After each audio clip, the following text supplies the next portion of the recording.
तर हा सगळा पसारा बघून तुम्हाला समजलंच असेल की आम्ही केले दसऱ्याची साफसफाईची सुरुवात केली किचनपासून. सगळे भांडे बाहेर काढले, धुतले, पुसले. हे डबे अजून राहिले तोपर्यंत आमची बाळं उठली. त्याच्यानंतर त्यांना शांत केलं, परत आणखीन भांडी घासली, परत सगळं साफसफाई करून खोल्या धुवून काढल्या, पुसून घेतल्या. त्यानंतर कपाटं पुसून घेऊन त्याच्यावरती पेपर अंथरले.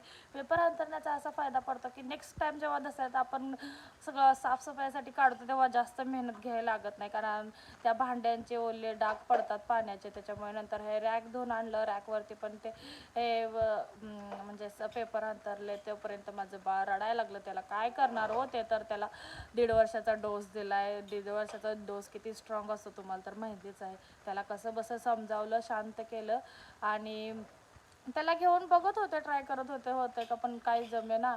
मग त्याला ठेवलं. परत ही ट्रिक कोण कोण अप्लाय करतं सांगा? आमच्या सासूबाईंनी ही ट्रिक आहे. जेव्हा आपण म्हणजे आपण हे काही भांडे जास्त डबे जास्त यूजमध्ये नसतात, त्याच्यामुळे ते वरती तेलकट आणि असं काळपट डाग पडते टोपणांवरती, म्हणून हे असं लावून घ्यायचं.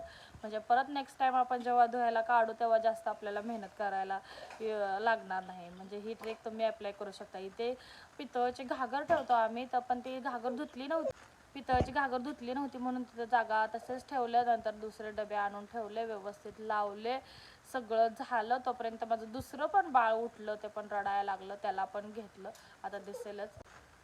त्याला घेतलं, त्याला शांत केलं, गपचूप केलं. हे सगळे आता भांडे सगळे घासून झालेले आहेत आणि आम्ही किचन सगळं व्यवस्थित रेडी केलेलं आहे.